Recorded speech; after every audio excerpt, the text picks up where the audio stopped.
মান্দারনের পুকুরে জেলের জালে উঠল পাইপ গান। চাঞ্চল্য গোঘাটের মান্দারনের তারাহাট এলাকায় পীরতলা সংলগ্ন একটি পুকুরে মাছ ধরার সময় জেলেদের জালে উঠে আসে একটি বড়সড় পাইপ গান।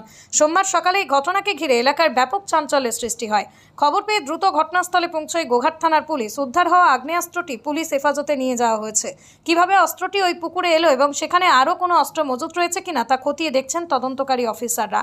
এদিকে গোঘাটের বিধায়ক প্রশান্ত দিগার দাবি করেছেন, ভোট পরবর্তী হিংসার উদ্দেশ্যে এই ধরনের আগ্নেয়াস্ত্র মজুত করে হতে পারে। তবে এই বিষয়ে এখনো পর্যন্ত প্রশাসনের তরফে কোনো আনুষ্ঠানিক মন্তব্য বা তদন্তের চূড়ান্ত রিপোর্ট প্রকাশিত হয়নি। সামাজিক বার্তা, একটি পুকুরের তলদেশ থেকে আগ্নেয়াস্ত্র উদ্ধার হওয়া শুধু আইন শৃঙ্খলার প্রশ্ন নয়, এটা সমাজের জন্য একটি সতর্কবার্তা। রাজনৈতিক মতাদর্শ যাই হোক, অস্ত্র কখনো গণতন্ত্রের ভাষা হতে পারে না। সাধারণ মানুষের নিরাপত্তা, শান্তি, আইনের শাসন বজায় রাখতে অবৈধ অস্ত্রের উৎস এবং ব্যবহারকারীদের চিহ্নিত করা অত্যন্ত জরুরি। সমাজকে ভয় নয়, বিশ্বাসের উপর দাঁড়াতে হবে। বন্দুক উদ্ধার হয়েছে পুকুর থেকে, এটা নিয়ে আপনি কি বলবেন?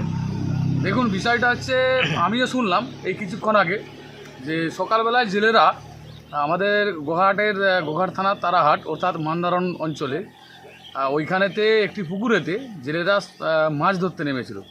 তো জাল টানতে টানতে দেখা যায় যে পুকুর থেকে একটি বন্দুক উদ্ধার হয়েছে। সেই বন্দুকটি ওরা প্রথম পর্যায়ে জেলেরা ভয় খেয়ে যে পুকুর পাড়েই ফেলে দিয়ে তারা তড়িঘড়ি পালিয়ে যায়। পরবর্তীতে পুকুরের মালিক সেটা খোঁজ পেয়ে পুকুরের মালিক সঙ্গে সঙ্গে থানার সাথে যোগাযোগ করে এবং থানা থেকে পুলিশ যেয়ে বন্দুকটি উদ্ধার করে এনেছে। কিন্তু এটা তো শুধু গোঘাটের তারাহাট বলে নয়, সমগ্র পশ্চিমবঙ্গে এই বন্দুকের আগ্রা আছে। এটা পুলিশ প্রশাসনকে দেখভাল করতে হবে, দেখতে হবে এবং উদ্ধার করতে হবে এই আগ্নেয়াস্ত্রগুলো।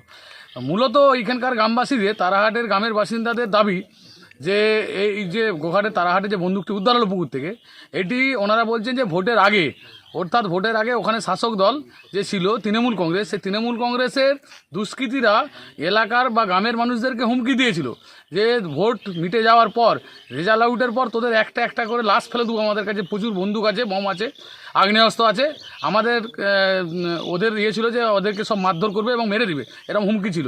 এমতো পরিস্থিতিতে তারাহাট গ্রামের বাসিন্দাদের দাবি যে ওইখানে শুধু একটা বন্দুক নয়, রেজাল্ট যেহেতু উল্টো দিকে বিজেপির ফেভারে চলে এসছে, বিজেপি সরকার হয়ে গেছে, ভয়ে ওই বন্দুকগুলোকে ওরা পুকুরে ফেলে দিয়েছে।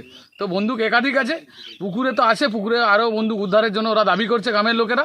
সেই সঙ্গে সঙ্গে গোটা গোঘাটে এই রকম তারাহাটের মতন একাধিক জায়গা আছে যেখানে তৃণমূল কংগ্রেসের দুষ্কৃতীদের হাতে বন্দুক ছিল। সেই বন্দুকগুলো হলে তাদের বাড়িতে আছে, নাহলে আশেপাশে তারা বিভিন্ন জায়গায় ফেলে দিয়েছে বা গোপন করে রেখেছে। এইগুলো প্রত্যেকটা ব্যক্তিকে চিহ্নিত করে এবং দুষ্কৃতিকারী যে সমস্ত নেতারা বিগত দিনে এই দুষ্কৃতিকারী কার্যকলাপের সঙ্গে যুক্ত ছিল তাদেরকে চিহ্নিত করে একটা একটা করে ধরে আনতে হবে এবং তাদের এই বন্দুক উদ্ধার করতে হবে। এটাই আমার পুলিশের কাছে বিশেষভাবে দাবি যে আপনি নির্দ্বিধায় নিশ্চিন্তে আপনি কাজ করুন, বন্দুক মুক্ত করতে হবে, পশ্চিমবঙ্গকে শান্তির পরিবেশ ফিরিয়ে আনতে হবে। এটা আমাদের সরকারের পক্ষ থেকে যেমন আমরা প্রতিশ্রুতি দিয়েছি মানুষের কাছে, প্রশাসনকেও সুনিশ্চিত করতে হবে এই সব ধরনের দুষ্কৃতিকারী নেতাদেরকে না ঘুরে ফিরে, তারা এদিক ওদিক না ঘুরে, তাদেরকে চিহ্নিত করতে হবে, তাদেরকে অ্যারেস্ট করতে হবে এবং তাদের কাছ থেকে যা বন্দুক বেআইনি কার্যকলাপ আছে সেগুলোকে উদ্ধার করতে হবে।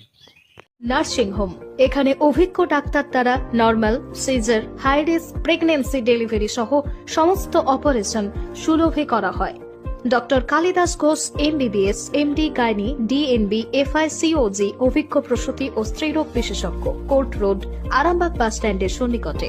যোগাযোগ নম্বর 7384893374 অথবা 9153144650 অথবা 7001653381।